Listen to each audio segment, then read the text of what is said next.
आपको अपने channel PCM by Sanjay sir में स्वागत करता हूं। आदमी के अंदर खुद पे विश्वास रहे और डर पे जीत रहे तो व्यक्ति कुछ भी कर सकता है।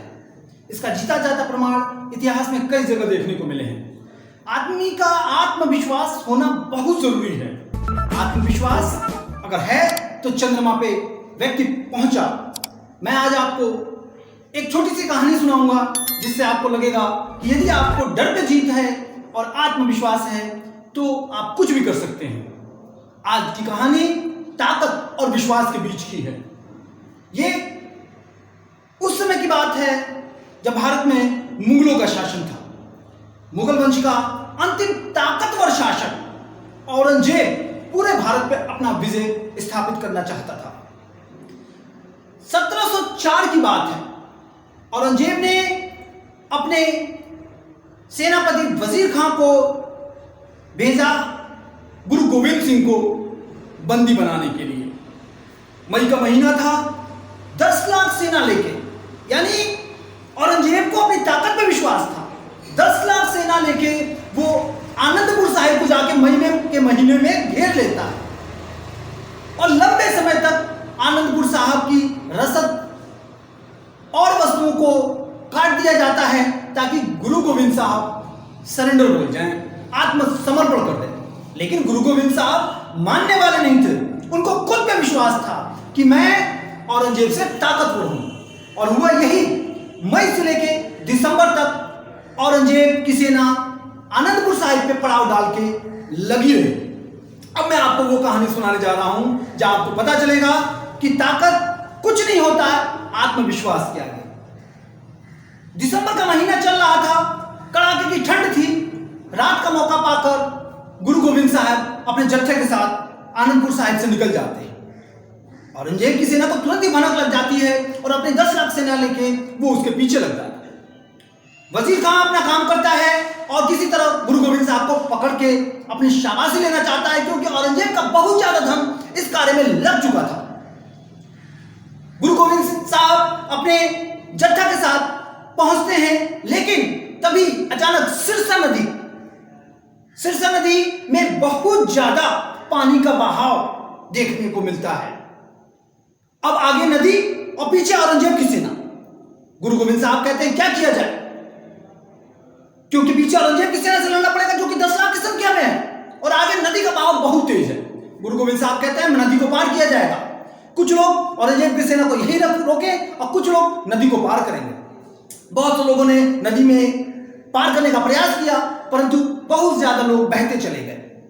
उदय सिंह, जीवन सिंह, इन 2 लोगों ने नेतृत्व संभाला औरंगजेब की सेना को रोकने के लिए और वहां युद्ध शुरू हुआ उदय सिंह की सेना और वजीर खां की सेना में। गुरु गोविंद साहब किसी तरह नदी पार किए और नदी पार करने वाले मात्र 43 लोग थे, 43, जिसमें 40 उनके सदस्य, 2 उनके पुत्र और गुरु गोविंद साहब। नदी पार करने के बाद वो लोग चमकौर नामक गांव में पहुंचते हैं, जहां पे एक किले में शरण लेते हैं। यहां औरंगजेब की सेना नदी के किनारे परेशान थी कि जब मौका मिले नदी पार करें। नदी का बहाव जैसे ही कम हुआ वैसे ही औरंगजेब की सेना ने भी नदी पार किया और चमकौर गांव पहुंचे। गांव वालों से पता चल गया कि गुरु गोविंद साहब इसी किले में छुपे हुए हैं और उनकी मात्र संख्या 40 की है। औरंगजेब की सेना समझी अब तो हो गया था। अरे हाँ, हम लोग 10 लाख और कहां वो 40। लेकिन विश्वास की एक मिसाल यहां प्रस्तुत की गुरु गोविंद साहब की सेना ने। जब उन्होंने देखा कि औरंगजेब की सेना उनको पूरी तरह से घेर चुकी है तो उन्होंने किले के ऊपर चढ़ के नारे दिए और आत्मसमर्पण करने से मना कर दिया। अब जहां 10 लाख सेना 40 लोग, समझिए क्या कंडीशन रहती होगी। अभी आपको 50 आदमी 100 आदमी घेर ले तो आप परेशान हो जाएंगे, आपका आत्मबल टूट जाएगा, आत्मविश्वास टूट जाएगा। लेकिन इन 40 लोगों को उम्मीद थी कि ये 10 लाख सेना को काट जाएंगे, मार जाएंगे। गुरु गोविंद साहब को सरेंडर नहीं बोलना पड़ेगा और हुआ यही। वजीर खां अपनी सेना लेके किले की तरफ बढ़ता है, लेकिन गुरु गोविंद साहब भी तीरों की बौछार कर देते हैं। अब वजीर खां कंफ्यूज हो जाता है कि आखिर में अंदर सेना 40 की है कि और ज्यादा की है, क्योंकि तीरों की बौछार बहुत ज्यादा थी। लेकिन बहुत देर तक तीरों से उनको नहीं रोका जा सकता है। अब युद्ध की जरूरत थी, तलवार की जरूरत थी, भालों की जरूरत थी। अब युद्ध किया जाए। ऐसा सोच के गुरु गोविंद साहब अगली सुबह तैयार करते हैं अपनी पूरी सेना। पूरी सेना का मतलब 40 लोग।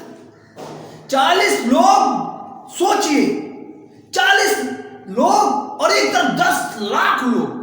क्या मनोबल रहा होगा, यानी कि इतना विश्वास खुद पे कि हम उस 10 लाख लोगों से लड़ जाएंगे, हम उस 10 लाख लोगों से लड़ जाएंगे, ऐसा विश्वास था उन एक एक सैनिकों में। और शुरू हुआ सुबह का समय। गुरु गोविंद साहब ने अपने जत्था तैयार किया और भेजा अपने 5 सैनिकों को युद्ध करने के लिए। 5 सैनिक, किले का दरवाजा खोला गया और टूट पड़े वजीर खान की सेना पे। कुछ ही समय में वजीर खान की बहुत सेना मारते हुए, सैकड़ों हजारों सेना को मारते हुए वो 5 लोग शहीद हो गए। और इसके बाद एक के बाद एक करके 5-5 करके लोग आते गए और वजीर खान की सेना में हाहाकार मच गया। सुबह युद्ध शुरू हुआ। 22 दिसंबर की बात बता रहा हूं। 22 दिसंबर 1704 चमकौर का युद्ध। सुबह 22 दिसंबर की कितनी कड़ाके की ठंड होगी आप उम्मीद कर सकते हैं। और उस ठंड में यह जत्था युद्ध कर रहा था। 5 जत्थे पहुंचे, यानी 5 बच्चे 25 लोगों ने औरंगजेब की 10 लाख सेना को दोपहर तक रोक दिया। अरे भाई, 10 लाख सेना को दोपहर तक मात्र 25 लोगों ने। सोचिए, अकल्पनीय, अविश्वसनीय, ऐसा हो ही नहीं सकता। एक व्यक्ति के लिए 50 आदमी बहुत होते हैं, 10 आदमी बहुत होते हैं, यहां तो लाखों की संख्या। लेकिन माने नहीं बोलो, दोपहर के समय तक 25 लोगों ने औरंगजेब की बहुत सेना काट दी थी। अब दोपहर का समय हो चुका था और शाम तक इंतजार करना था, गुरु गोविंद साहब को बचाना था। गुरु गोविंद साहब के साथ उनके 2 पुत्र थे, अजीत सिंह और जुझार सिंह। मैं आपको बता दूं, अजीत सिंह की मात्र उम्र उस समय 18 वर्ष थी और जुझार सिंह की उम्र मात्र 14 वर्ष थी। यानी आजकल के वो लड़के 14 वर्ष और 18 वर्ष के, कल्पना कर सकते हैं वो इस उम्र में क्या करते हैं।